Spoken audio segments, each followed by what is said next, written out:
So here's one of the very best stretches that you can do in the morning while you're having your coffee. It is a classic for a reason because it's very simple and it is going to have a beneficial effect on your entire body just by working on your calves. So I have my half dome for this, which I recommend, but you could use a rolled up towel or a rolled up yoga mat. And all you're going to do is you're going to put it on the ground and have your coffee the entire time. In my case, it's herbal tea today.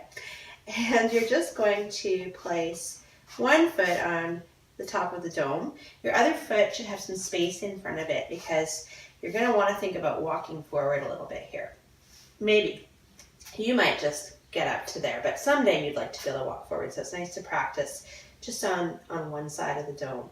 So you're just resting your foot there. Your weight is in the heel of whichever foot is further back as you're standing, but it's fairly even. You're not just hanging out. You're kind of balanced, but more in your back foot. So as you start to move forward, you might notice that your weight changes from your non-stretching foot to your stretching foot, and that's fine, but you're not slopping over to one side.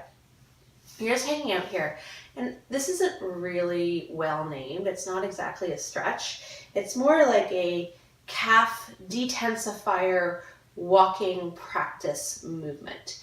So what it does is it gives you some of the benefits that you would have had if you had walked up a lot of hills in your life. And most of us have not done so, and most of us have also worn shoes with heels, which is sort of like putting yourself on a downhill your entire life. So this is a chance to put yourself on a bit of an uphill and undo some of that heeled shoe adaptation. So you're just hanging out here for a while, sipping on your coffee, however long you feel like, and then you're going to switch to the other side. So I always move my dome over, resting now my right foot on the dome. And for me, I know about where I can get to without going too far, so I just go straight there. But how can you know where is too far? So first of all, if it feels super, super stretchy, it's probably too far. I like to work in a sort of if you've got to use sensation, you want to think about a 4 to a 6 of sensation. I wouldn't want something more than that necessarily, just because it won't give you the same adaptation benefits.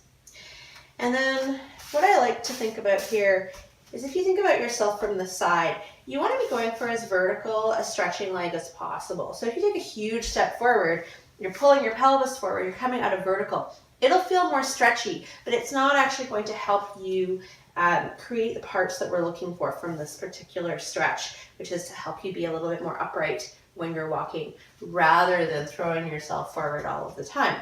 So you get to just practice being fairly upright. It's kind of a relaxing movement, I find, but some people find it very stretchy. If you feel like you're being thrown backwards, just move your other foot back a little bit and let yourself really work to decrease tension in the back of your body as you hang out here. So it's a nice thing to do in the morning just to wake everything up. And you always get the most benefit out of this sort of work if you follow it with a walk. So if you have the opportunity to go for a walk, I recommend it. If you don't worry about it. You're still doing some good for your calves while you're having your coffee. The other thing that you can do, depending on where your practice is at, is you can start adding in alignment points. So for the calf stretch, it's a really good time to practice keeping your feet straight. So that would mean as you're going into the stretch, you want to look at the outside edges of both feet, and you want to make sure that your toes are not pointing out to the side, but they're pointing straight ahead of you. And I find that if you line up the outside edges of your feet with the cracks in your hardwood floor, that helps you know if you're parallel. And that a lot of the time will feel really pigeon-toed and kind of knees in for people. And if it does for you, as long as it's not hurting you, just go with it, because we're actually trying to undo some of the adaptations that you may have had from having your toes pointing out all your life. So just practicing feet straight here is a really good thing to practice. There are more layers, and I'll make an advanced calf stretch video sometime. But for today, weight back in your heels, working on a vertical standing leg, feet straight, hanging out, and relaxing the back of your stretching leg as much as possible. It's going to give you a really nice start to your day. If you like this and would like to get a little bit more information from me, I recommend checking out my website, which is petrafishermovement.com. I share a lot of information, tips, blogs, ideas. I've got a very vibrant newsletter, and I encourage you to check it out if you would like to learn more about how you can move better so that your body works better for your entire lifetime. Thanks so much.